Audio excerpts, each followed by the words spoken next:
Let's talk about the what's next, right? You said there's a sort of 5-point plan, because I think now that the smoke is clearing from the battlefield, people are looking at the rebuilding, the momentum into the future, and there is of course going to be some activity on the part of the left in the transition period between now and January. What are your thoughts on next steps?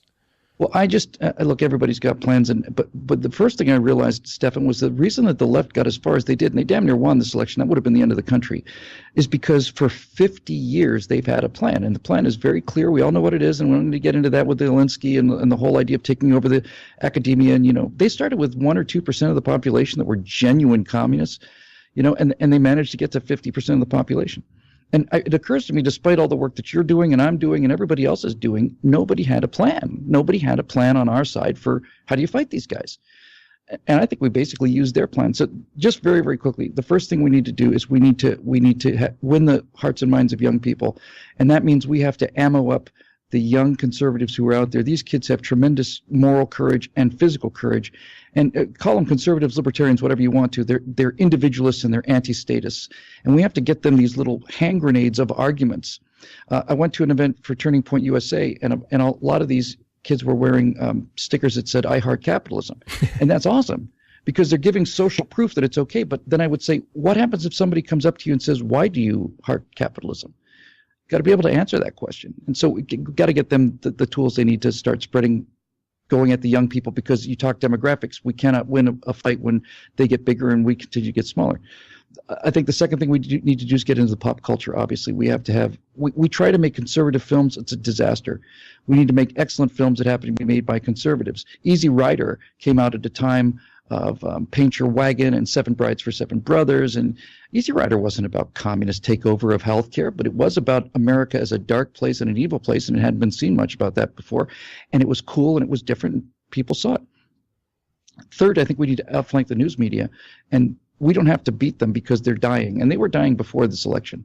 The classic example for me is when Hillary Clinton stumbled. Remember when she stumbled on the curb and actually just misstepped into that van? Right. She collapsed. And the only reason she collapsed was because there's 180 million people walking around this country with high-definition television cameras in their pocket. She collapsed like the Titanic took on just a little water, but yeah. Took on a little water, exactly. And you know what they say on Facebook and stuff is it's pics or it didn't happen, right? One thing I learned from this last cycle is if you do not have visual evidence, it just didn't happen. 650,000 emails, treasonous emails, felonious emails, didn't matter. There was no picture. There was no sound of her saying, "I'm going to sell out the people and give me the money."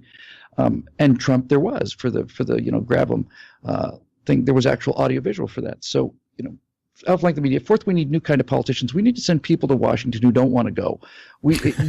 Going to serve in Congress should be like jury duty, and there should be no reelection. If you had a party that didn't reelect its candidates, the American people would fall down, because we're citizen legislators or we're not. And finally, and this is the one that is going to generate a lot of feedback. I'd like to get your opinion on this. We have to take away the progressives' weapons, and the way we do that is we have to address their causes. We have to understand that these protesters out there, we have to have an answer for them. We have these cities that have become war zones. They're just and the toxicity gets nastier and the area gets larger. The thing that Trump did, I think, of everything that I saw, the smartest thing was to say basically a New Deal for Black America, because it is progressivism that has created this horror of violence and so on. And there is a free market solution to all of this. But if we don't address these issues, then somebody else will. And I don't want there to be a reason for progressives anymore, because they're bad people and they mess up everything. Right. Well, I certainly think we need an answer to social dysfunctions, and to me the answer is freedom. And if that doesn't turn out to be the answer, more freedom. What will you do without freedom? Will you fight? Fight against that? No! We will run, and we will live. Aye. Fight and you may die. Run, and you'll live. At least a while. And dying in your beds many years from now, would you be willing to trade all the days from this day to that for one chance just one chance to come back here and tell our enemies that they may take our lives, but they'll never take our freedom!